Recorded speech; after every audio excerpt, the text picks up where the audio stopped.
Hello ladies and gentlemen, it's Tommy here at Hysteria Gaming HD, and I hope I find you all well. If you're joining me from Pixel Enemy, then a warm welcome to you all. In today's video, what I wanted to discuss was some suggested improvements for the Battlelog website. I haven't seen many videos done on this subject, and it's something that I've been looking at a lot recently, and I didn't want to make a rant video, but I wanted to come up with some constructive suggestions on how Battlelog could be improved, and how that can improve our usability of the site. The thing I wanted to centre most around in this commentary is statistics, and whilst I'm not someone who really relies on stats, it is clearly something that EA want to push further in Battlefield 4 with the introduction of divisions, so you can compete against your friends, your fellow countrymen, or even worldwide. It kind of makes it a more competitive feature, and with the introduction of the Battlelog mobile app on Android and iOS, it's something I do find myself checking, if I'm honest. Like in between rounds, when I'm waiting for a new round to open up, I do tend to get on the Nexus and check the battle report for the last round I've had and see where I'm improving, see where I need to do work, and it's definitely something I'm paying more attention to, which I guess means that EA's site is doing its job. I think the problem I'm facing, and where my first suggestion comes in, is I'm finding a flawed statistic with the skill level and the algorithm behind that, and how it works out whether you get an increase or decrease in skill level after a round. First off, I believe there to be a bug, and if you can imagine the scenario that you join a round and you go and make a cup of coffee or something whilst it's loading up, and it actually happens, you get delayed for a second, you come back and for whatever reason you've had an idle timeout. Some servers have a very short idle timeout period of like 90 seconds, and so that can happen quite often. What I'm finding is, in at least 1 in 4 of these servers that I get an idle timeout, I'm getting huge drops in skill level without spawning. For some reason the algorithm is taking those statistics from that match, and it affects your skill level, which I don't see any reason why that should, and so this is why I'm classing this as a bug. Some of you may disagree, but I'm pretty sure that's not how the game intends it to work. If you don't spawn, then it shouldn't affect your stats at all. But it clearly does, as I'll show you in some of the on-screen things here. I think the highest one I've actually managed to get a screenshot of for me is about 41 skill level, and that's for a game I didn't even compete in. And if you bear in mind, I think the highest raise in skill level I've ever had was about 32. So for a minus 41 without even spawning seems incredible, really. And of course, these stats are just things that I've experienced in the last few days. There's an actual forum on Battlelog that dedicates itself to the biggest skill drops and how you've achieved them. And there are people posting in there in similar scenarios getting minus 81, which is just absolutely incredible. I mean, if you could imagine how long it would take to achieve plus 81, it's clearly disproportionate. There's also a related issue, which I'm not sure whether to classify as a bug, because it may be working as intended. I guess I'll leave that down to you guys to decide. But it is possible to achieve drops, and fairly substantial drops, as a commander. Now, the largest one I've achieved yesterday was a minus 17, but it seems in a map, and you'll see this is on lockers, you don't get any cruise missiles or anything like that, or gunships, so you can't get any kills. And so how exactly I'm supposed to maintain a 800 score per minute or 3 KD or whatever it is that the algorithm wants you to achieve, it seems senseless to me that you can achieve a drop in skill level for being a commander when you're restricted to resupply points and the EMP assists or whatever. They're very small values, and so of course you're going to get a low score per minute, and on that basis it clearly shouldn't be affecting your skill level. I think something else I'd really like to see is some transparency when it comes to the actual skill level algorithm itself, and how it actually calculates plus or minus skill level.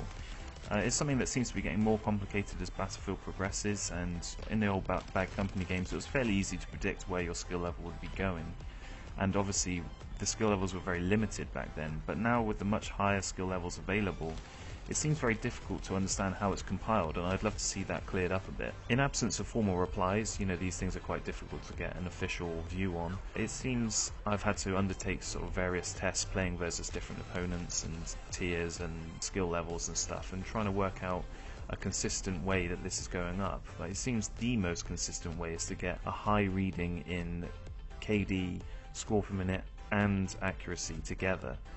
If you achieve all three of those in a high reading, and by high I mean anything that falls into Division 1, I would class that as high because it is the worldwide average for Tier 1. I would expect to see a skill level increase, but this isn't always the case, and there are scenarios that I play and I think I've done really well and skill level goes down, or I think I've done really badly and it goes up. So I would love to see some transparency, maybe a mouse over that would explain more about how the details are gathered and how that affects your skill level. Another suggestion I have is a change to the way that the accuracy statistic is recorded, and the reason I say that is unless you are kind of a god of the battlefield or a hacker, then it seems impossible for vehicle users and people who use vehicles heavily, and of course this is a Battlefield title after all, there are a complexity of vehicles available, but if you use them heavily it seems impossible to compete in the top divisions for accuracy. And the reason this is because it seems that all vehicle accuracy stats are banded together with your global gun stats, which to me seems illogical. I'm going to put some images on the screen now which are from someone who's way more accurate than I am, but also has way higher vehicle kills, and their total accuracy is way lower than their gun accuracy would suggest. And considering that vehicles don't even show an accuracy stat on the vehicle page, it seems illogical to put them together with your global accuracy. And if you talk about my accuracy, I decided a couple of months ago to task myself with learning to fly jets. I wanted to try and learn something different. In that time, my accuracy fell to around 7%, and that's because you go 30 to 0 in a jet, and the highest accuracy you can really expect is about 4 or 5%. Some rounds are getting 1% accuracy, and that obviously drags your overall accuracy way down. And in before, kind of your accuracy sucks. My accuracy was sitting around 7%, and if you look at my global gun statistics, they're all between 15 and 17%. If you then took the averages from sniper rifles and shotguns, which obviously are much higher, that would push mine to about 20, which is in a much higher division. So it seems an unfair advantage to those guys who just want to play infantry maps. It just doesn't really give vehicle players, and there's plenty of you guys who like to use vehicles, probably more so than I do. I tend to be an infantry guy generally speaking, but it gives you guys no chance to compete in the higher divisions, which I would say is an unfair advantage. So my suggested fix for this would just be to add a separate vehicle accuracy statistic, and if you look, the Battlelog devs have even left a nice little slot there, and I'll just fill that in for them, and all they need to do is separate that from your global gun statistics, and we're done. Right then, before we wrap this up, there's one more thing I wanted to address, and that's something I've been crying out for since I think the beginning of Battlefield 3 when I moved to PC, and I'm sure it's something anyone can relate to who's had access to server browsers, so whatever platform you're on, but that involves adding a hide or block server feature. And there are many reasons that people might want to do this. The one I'm showing you on screen right now is a scenario that I joined a server the other day and I got kicked immediately because I was over rank 100. That's fine, that's their prerogative. They pay for the server, they can make whatever rules they want, but obviously I don't want to see that server again in my browser. It's not labeled correctly, and on that basis I want to be able to hide it. Similarly, I got kicked from a server the other day for speaking English. There was nothing that suggested that I wasn't allowed to speak English, but the moment I wrote in the chat, I got kicked. And that was the reason they gave. And again, I would like the option to block that. Other reasons that people might want to block a server could be badmins who kick you for hacking after you kill them 3 times or something.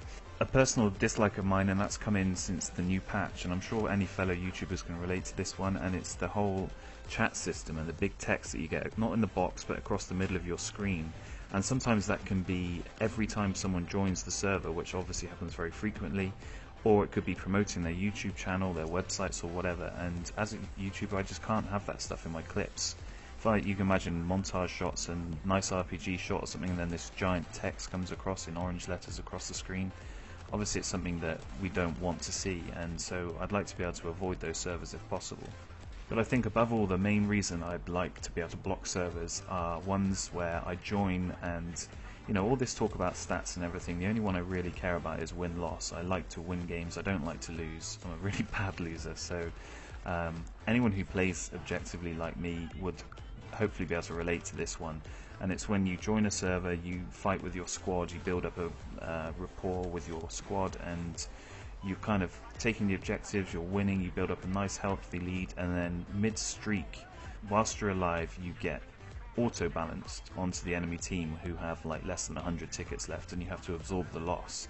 That, I can't understand how that's even allowed. I mean, as far as I'm concerned, any auto-balance